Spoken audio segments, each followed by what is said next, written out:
Greetings, my friends, and I want to wish all of you and your loved ones a very happy and safe holiday season and a new year filled with good health and new beginnings for you and your family.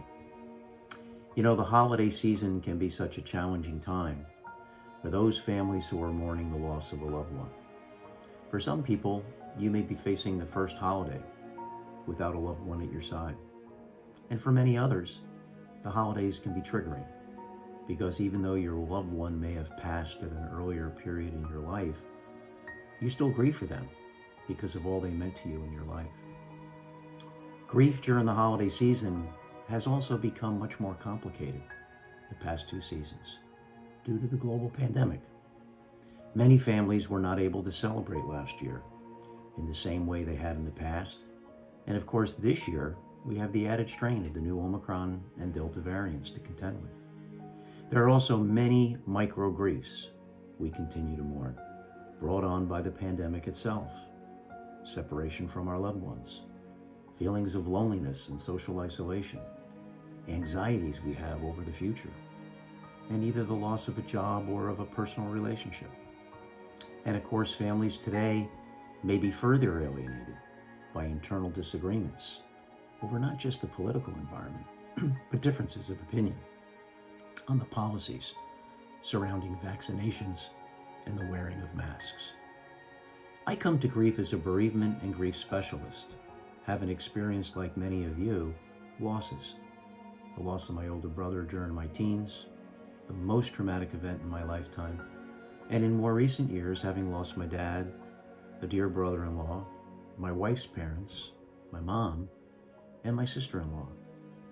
And I know from my own experience how difficult and triggering the holidays can be when you grieve that loved one. So I thought I'd share some helpful tips as you navigate the season ahead.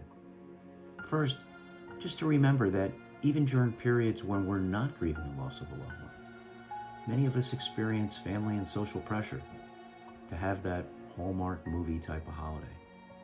That pressure gets exacerbated by the impact social media has on our lives. And the reality is that because of the impact the pandemic has had on people everywhere, even those who have not experienced a loss during the past year, that support you deserve may not be as readily available in this moment as it has been in the past. So it's important to let go of any social pressures you may be feeling to have that perfect holiday. 2, it's also important, if you're not feeling up to engaging in various holiday activities, that you give yourself permission to not engage. If you're not feeling up to it for whatever family gatherings or other social traditions you may have experienced in your past, it's just okay to say no and choose only those activities that make you feel comfortable. And if you do decide to attend a gathering, just make sure you have an escape plan in case when you get there, you change your mind. Third, determine what's most meaningful for you. For some, it might be just decorating the tree or caroling with others. For others, it might be seeing people or preparing a special meal like a brunch or a dinner, going to the movies after dinner. Don't be afraid to let people know how best they can support you at this time of your journey through grief, because letting them know helps them too. And finally, your grieving needs dedicated time for you to process what you're feeling and what you're comfortable with. Maybe it's going for a walk, grabbing a cup of coffee or a drink with a friend or a family member, going to the cemetery or the mausoleum to honor your loved one's memory. Maybe it's lighting a candle. Maybe it's even writing a letter to your loved one and placing it in his or her stocking. Maybe it's even going away for the holiday. Your grief, my grief, anyone's grief needs to be witnessed by others. And it's not something that we always can control, especially in a pandemic. The reality is that all of us grieve on our own timeline, in the same way that a runner runs at his or her own pace, not the pace of someone else. But when we do connect with others in grief, we can begin to heal.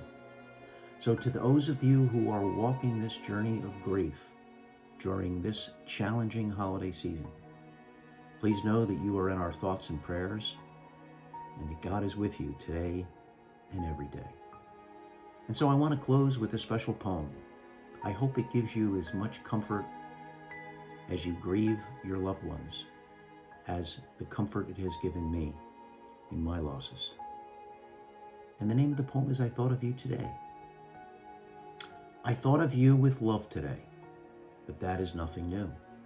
I thought about you yesterday and days before that too. I think of you in silence. I often speak your name. All I have are memories and your picture in a frame. Your memory is my keepsake with which I'll never part. God has you in his arms. I have you in my heart. God bless you, everyone, and best to your families.